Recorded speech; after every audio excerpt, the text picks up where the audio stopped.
mile engine, 0 mile transmission. The cross member is already on its way.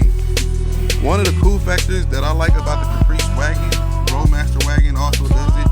You can open this thing 2 ways. So for the Caprice SS is going to be taken off, and I'm thinking about putting with this whole build for the time being, I just want to drive this wagon, man. So guess what?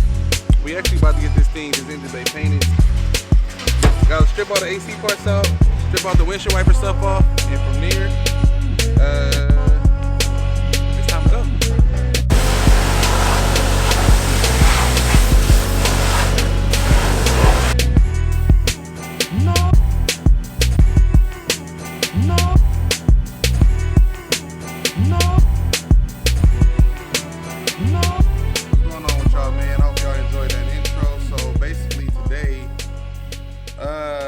I'm just gonna talk about a few things that you need to know before. I'm gonna talk about a few things you need to know before kind of doing your LS swap. I'm gonna start off with me personally, because I mean, obviously, I'm a victim of it too. I did it myself.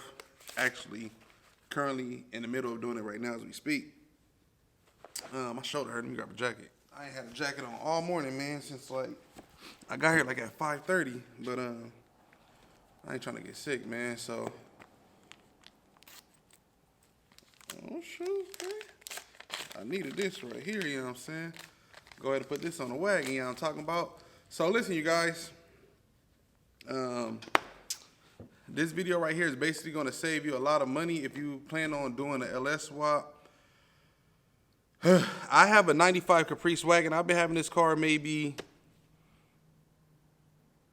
probably 2 years. I had maybe, this is actually the second engine that's been in here, and I'm about to put the third one. I have a 5.3 that I just got from the machine shop. I'm actually setting the camera on it right now. So it has, it's been, bored over and all that crap.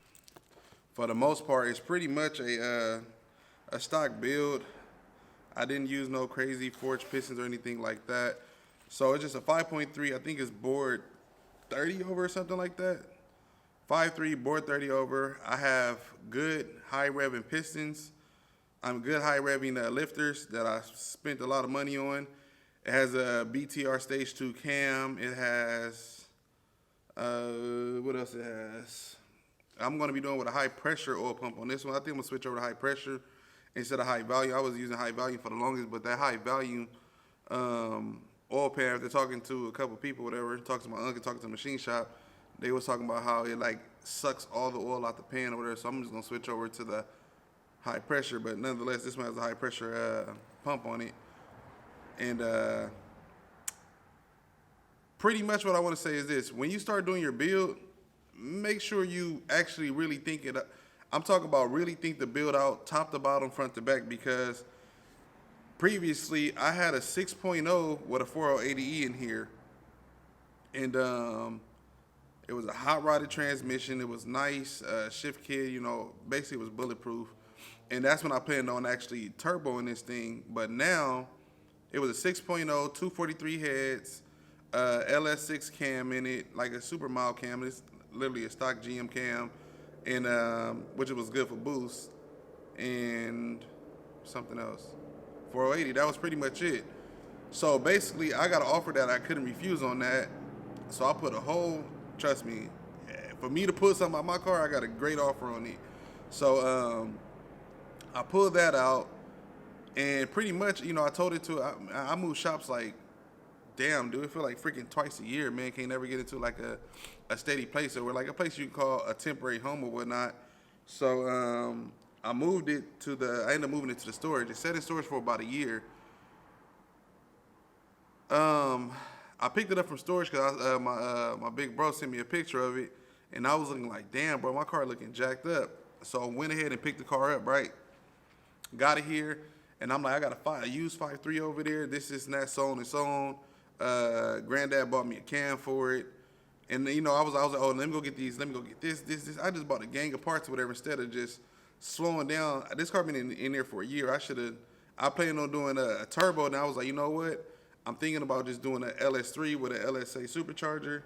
And then I was like, oh, I could do a 6.0 4080 with an LSA supercharger. And then I was like, man, but I did want to go turbo. So I started going back and forth with all these, different scenarios or whatever. So basically what I'm doing now is I'm taking the used 5.3 out that I had just sitting over there laying around or whatever. And I'm actually giving that to Eddie Bible. He has a special project that he's about to work on. So this 5.3 is going to Eddie Bible. I have a 5.3 right here, 0 miles. It's cam. I got to take the cam out of here and put it in this one. Basically, switch all the parts from this one and put it on this one. With this whole build, for the time being, I just want to drive this wagon, man. I just want to get in this wagon and drive it. So I'm gonna do a 5.3 4L80E that I just got rebuilt, and I could have did it set up for a whole lot cheaper. Dang, that hurt.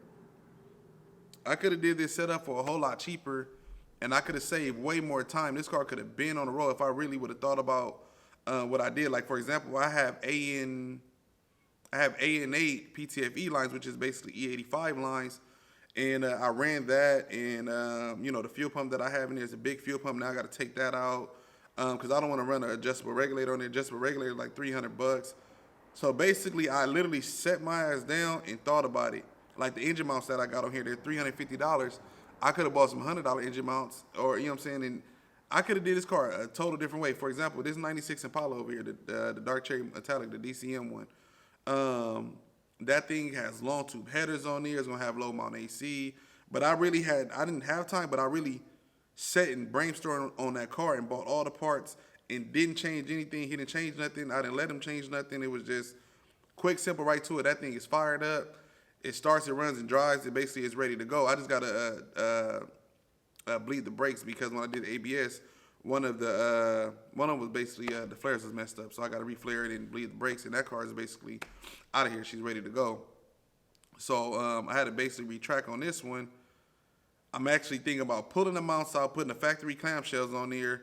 That way I can go buy, instead of me spending $900 on some headers, I can go spend $400 on some headers and have them ceramic coated. I'm talking about probably like $450 or something like that with them being ceramic coated and all that. I can still run low mount AC, which is going to be about $500. I'm going with all Holley front accessories on all my personal builds. I'm doing Holley. I'm actually going to start pushing my customers. All my customers, make them use Holley. It's just as simple. There's no issues, no alignment issues, no squealing issues, no squeaking issues. I don't have to deal with juggling washers. I think I'm just going to make all my customers go to Holley, and I have to be the one to set the example. So obviously on all my builds, I have to run with Holley. Just to get it started, who knows? I might just put ICT bracket on here or whatever, but ultimately it's going to be Holley on this wagon. So as you can see from the titles, things you need to know before you start your LS swap. Those of you that's still here is about 9 minutes in or whatever. Like, subscribe, show love, hit the thumbs down, only if your ugly ass is a bum. These are the things that you need to know. Know exactly what displacement that you want. 5.3, 60, 62, 57, 4.8, LSX, whatever you want. Know the displacement you want and know why you want that displacement. So is this going to be a weekend warrior? Is this going to be a daily driver? Do I plan on, boosting it? You know exactly what you want. So after you know what liter size you want, then go into, okay, what transmission size that I want to go to. If you want to ask me, I'm a 5.3. I love 5.3s. 5.3 that could, 5.3 that should, 5.3 that would. It's just a little engine that could, man. They're very affordable. If they blow up, you ain't got to worry about replacing them. But that's just me. 5.3 406 is gonna for the most part, is gonna be able to do whatever you want it to do. I don't want to get off topic. My mind be thinking at 100 miles per second or whatever. So know what engine you want. After you know what engine you want and know exactly what you're doing for it, then that's going to basically tell you what transmission you want. If you're going to be doing, if you're going to be doing some type of crazy boost, you might not want to work with a 406. You can build the hell out of a 406 and it can work for sure. But if you're going with some crazy boost, you plan on making 1,200 horsepower, step it up, get you a 4080. If you're going to be doing mild daily driving, 4060. If you make anything under 500 horses, 600 may be pushing it. A 4060 will do the job for you. Know what intake you want. You got to know your budget, obviously, before starting this. But know what intake you want. Because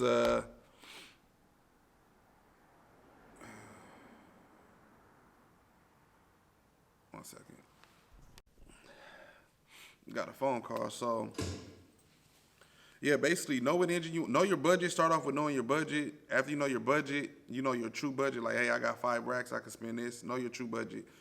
A lot of people think the engine and transmission is the most expensive things. No, if you're buying quality parts, for example, like the fittings that I use, they're called XRP or whatever. They're like literally like $25 to $30 a fitting or whatever. So doing your fuel system and fittings, you can spend easily $250 in fittings. And then if you want to run the nice PTFE lines, my boy over here on his car, he spent like, on his whole complete fuel system, he spent like, with the adjustable regulator and all that, I think he spent almost $1,000 on that car. It's a 6.0 LS3 heads with LSA supercharger. So just know your budget or whatever. After you know your budget, you know your engine, know your transmission, know what, depending on the year, I think for most people, if you're not going boost or whatnot, I think you can get you a harness. I don't think you have to run with Terminator X. For example, on 96 Impalas, I would never use Terminator X again, like never. I mean, for most cars, I wouldn't even use Terminator X on. I'd be kind of talking too fast and speaking too soon, and then I put my foot in my mouth or whatever. But like Terminator X is doing good, and after a while, they just start, like, I mean, I seen a lot of people, they was tripping on a lot of people. I had a couple trip out on me. Pac had a couple trip out on him. So, I mean, I guess it's just it's a testing. My buddy just did his 69 Camaro. He didn't want to deal with no tuner or not. He was like, what can I use? I said, go with the Terminator. LS3, TKX, 5-speed, and he's happy. Self-tune, he put in learn mode or whatever, and he's happy or whatever. So, like I said, that's a 69 Camaro though. So I think if your car is like pre-75, 76, the cars here in California where you don't have to deal with smog, then those obviously run Terminator X and have fun. Other cars, you can use, there's plenty of companies. Right now I'm rocking with Current. Current Performance, you got PSI, you got BP Automotive, you have something engineering. There's so many harnesses or whatever, so use whatever you want to use. I've tried plenty of harnesses or whatever, but that's just, I don't know, man. I want to ramble too long. I don't want to talk too long in this video, but this is going to be a whole video strictly about what you need to know about doing your swap, man. So, I don't know, man. I'm just trying to help you guys out as much as I possibly can. If you guys got any questions, leave it in the comments. I'll make sure I get to them. I answer them. I'm going to show you guys the Wagon. I haven't done a complete walk around of this thing, so I guess we can do a complete walk around, and I'll show you guys what's about to really happen with this thing, man. So, let's get to it. All right, you guys. So, here we go. As you can see clearly, I was rushing with this thing. I was just like, oh, I'm going to hurry up, slap it together, get it on. I did replace all the seals, all the gaskets, put a new oil pan in here. The timing cover, I was going to spray it black while it was off or whatever, and whatever. I don't know what the hell happened. So, new head gaskets, new head studs. I got springs on the heads and, dual springs on the heads. And it got the whole nine. So, basically, I'm going to take everything. I'm going to take the heads off this engine. I'm going to take the cam out of this engine, take the head bolts out of this engine. Yeah, take all that stuff off and put it on this engine right here. So after I do that, and by the way, I didn't just pick this engine up. It's actually been here for a minute. I just didn't know what I wanted to use it for, but I said, why not use it for the Wagon? So now I'm going to actually take those mounts out. If you notice, those mounts put the engine, it pushes the engine up and forward. Let's go over here to this engine right here. If you notice, this engine right here, you can't touch anything behind it. Like, once it's in, don't take it out. It's just in there, whatever. But it has way more extra space in here, right? So that the other mounts, these mounts right here on this engine or whatever, once you put the radiator and stuff like that, it's a little bit more filled, which is fine or whatever. But with this setup or whatever, I'm basically going to take those mounts out. I'm still going to go low AC. It'll be just way more affordable for me to run, the long tube headers that I want to go with. I'm not spending $900 on no headers. I can't do it right now. I got too many cars that I'm building at one time. So take this out, basically transfer and switch parts. So I have a 0-mile engine, 0-mile transmission. The cross member is already on its way.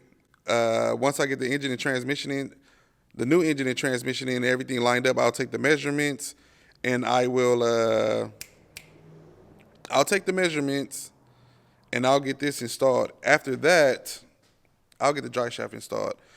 I have a new radiator. Most likely, I'm going to replace this condenser. I just want everything to be fresh on the thing. Do everything brand new. It's going to be a new condenser, new radiator, and I have the whole setup or whatever. I bought the whole setup or whatever. So I have the headlight covers. I have headlight covers. I have the custom LSX radiator support. I have basically like the raised setup that's for right here. All the inside, I'm going to paint my entire engine bay. I don't want to take that, like the little heat shield thing off, whatever, but I think I'm going to go ahead and just bite the bullet and do it. Take all that stuff off. I'm doing this car one time and one time only, whatever. The only engine that will come out and replace this is a 24 reluctor wheel. It can only be a 6.0. So, I mean, honestly, I'm not trying to hot rod this thing. Like my buddy has an LS3. I'll post it right here. Bam. That's my buddy Mike. He has a LS3 Roadmaster Wagon or whatever, and he just daily drives. It's a nice, fun car. He don't hot rod it or race it or anything like that. He has a nice LS3 Caprice Roadmaster Wagon. Sorry about that. Nice Roadmaster Wagon. With this one, I can't do all that. I can't afford it right now. So all this stuff right here, basically, this car is going to be for show, and it's going to be for show, and it's going to give me a lot more clients or whatever. The whole entire firewall is going to be done. Most likely, I'm going to take that brake booster out, paint that. This master cylinder actually look pretty damn clean to you, boy. I'm going to spray all the lines and stuff like that. It's going to keep the cruise control. I'm going to basically paint everything up under here. So I'm going to run all hydraulic. What is these things called? I'm going to run all hydraulic hoses and stuff like that. So everything underneath here will also be braided. It's going to be super, super nice, super clean. I'm going to be taking these IROCs off. They used to be nice. Like these things used to be real nice. But when I got them from the guy who used to own this car, name was Trevor. When I got them from Trevor, basically before I got them from Trevor, he took it to some car wash and they sprayed something on the rims.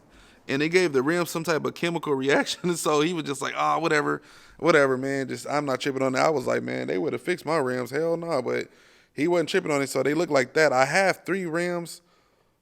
I don't know. The third one must have got away from me or something. So just showing you guys my vision. The Caprice SS is going to be taken off. And I'm thinking about putting, Guru Performance, LSSWAPGBODY, or I don't know. I'm going to put something right there. This is a club that I actually used to be from, SoCal INC. It's basically Impala and Caprices. Big old club, man. Got a gang of nice cars or whatever. But I really don't even want to talk about that, whatever. If they make some adjustments, and changes, like as far as presidents goes and, people, actually throwing events and stuff like that or whatever, I wouldn't mind going back with this club. But there's another club also called Sin City SS in Vegas. There's a club out here in Cali called Cali SS. So, I mean, I don't really do the car club thing anyway, but, it'd be nice to be a part around that culture or whatever. So, I want to hit a couple events. The door panels on this thing is, oh my goodness. They so nice, they so clean. I was most excited to see, I had this big old gray cover, like a black net up there, because these dashes, man, I asked my buddy how much he's selling the dash for. He said $1,500. I said, excuse me? So I'm glad that this, look at that, spider webs. I'm glad that my dash did not crack. So, I mean, that's good. I have a Camaro cluster that's going to be going inside of here. Look, this is actually an old harness that I have from some car, I don't know. The lower dash did piss me off. That thing did crack. I'll show you guys that in a second. I got hella car parts in here. So I'm actually, Eddie Bible told me to take all these damn parts out of my car. He said, dude, get the car ready like you want to drive it. He said, take everything out that you don't need or that you don't want inside the car. When this car starts driving, that's going to give you a little bit more motivation. I actually have a lot of motivation on this thing already. But I am going to take Eddie's advice. There's another one of the rims. Oops. So for those of you that don't know, I put new shocks on her. Ooh, hey baby, how you doing? One of the, like I said, this car is freaking junky, man. So excuse me. One of the cool factors that I like about the Caprice Wagon, Roadmaster Wagon also does it. You can open this thing two ways. So first way, you open it, you can swing it open, right? Opens all the way up. Then you close it back, and then the second way you can open it. I don't know why I get stuck sometimes. There we go. You got to shut it pretty hard. Second way, this is, I love it, man. My kids can hop in, can hop out. This seat right here actually flips forward, and it comes all the way over. If you flip it this way, it comes all the way over and covers this part of it right here. But this seat actually flips back. Dang, I'm tired as hell or something, dude. This is crazy. Ugh. Well, this actually, it can flip back or whatever, man. So basically, it'll be two people facing towards this way. It's three that row, and it's three in the front row right there. It's a little piece that actually flips up. So I'm actually going to start cleaning this thing out. Like I said, I appreciate you, Eddie, for giving me that good advice. I have a subwoofer in here that actually came with the car. Get my phone. Where my phone at?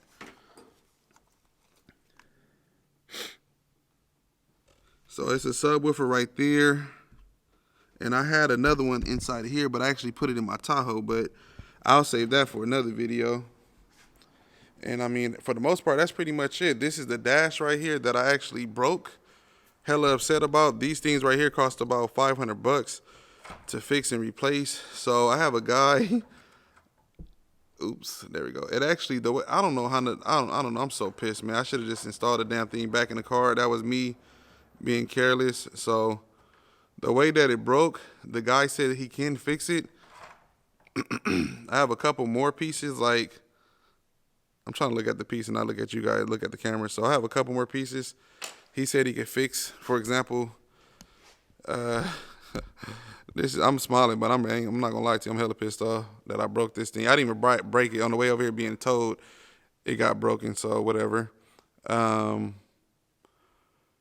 this is the piece right here, but it did. This is the detail SS kit or whatever, so you can put a double dent in here.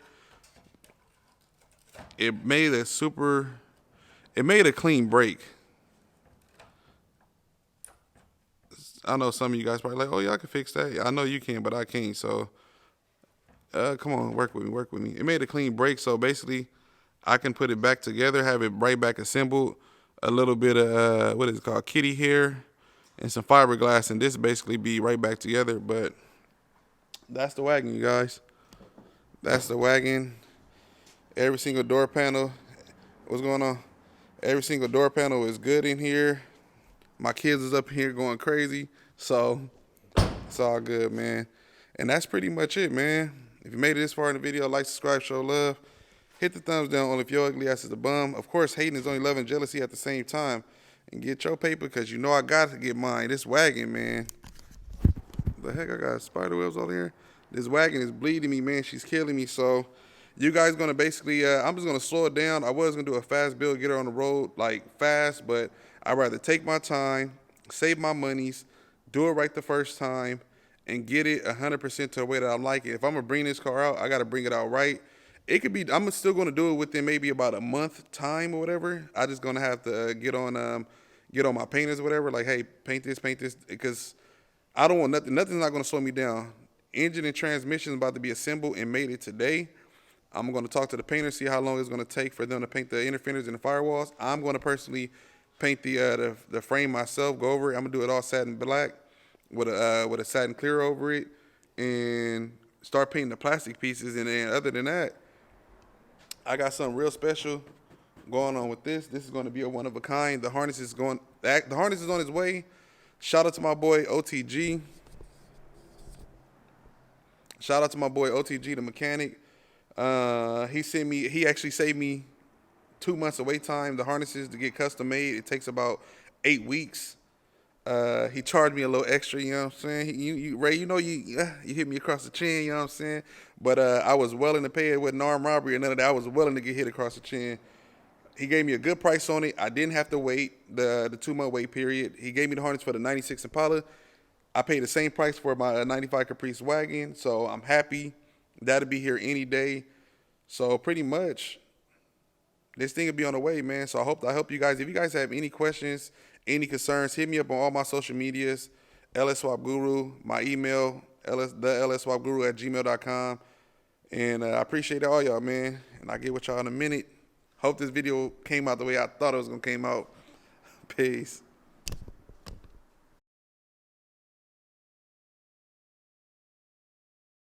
YT, what's happening, baby? More B-body content for you, man. I didn't do my hair today, though. I didn't do nothing, man. I got up here early in the morning. I just got straight to it. So, look. I got the engine. This is the old 5.3 that's coming out. I got the cam already out. Ooh, sorry about that. I got the cam already out. I have the heads already off. So, Eddie Bobby was actually going to come and pick this thing up. As you can see, I cleaned it up a little bit. You know what I'm saying? Cleaned that thing up just a little bit. It's not a rebuild. It's a used engine. Damn, looking all right, you know what I'm saying? I woke up like this, you know what I'm saying? Let me think what I'm trying to say. All right, so guess what? We actually about to get this engine bay painted. So, yeah, we back to get this thing painted, man. So, gotta strip all the AC parts out, strip out the windshield wiper stuff off, and from there, it's time to go. Like, subscribe, show love, hit the thumbs down only if your ugly ass is a bum. Hating is only love and jealousy at the same time. And get you a B-body. Because you know I got mine. So for those of you that missed out, I said I'm going to take my time with the wagon. I was trying to rush and get her on the road. But I want to take my time and do this thing right. So I just pulled out the 5.3. Now I'm going to be installing the 5. This is a used 5.3, by the way. I just cleaned it up and made it look real good. You know what I'm saying? You know what I'm saying? So, front seal, rear seal, you know, oil pan, gas, you know what I'm saying? Wet paint. So basically, taking all this crap out, taking everything out, stripping it all the way down, and I'm painting the entire engine bay. We're gonna go for it. I'm gonna paint the entire engine bay. So this is basically the before, and once it's 100% done, I'll show you the after. Headlights coming off, bumper coming off. Everything coming off. So wish me luck, y'all. Wish me luck. Goddamn, got palpitation in the heart.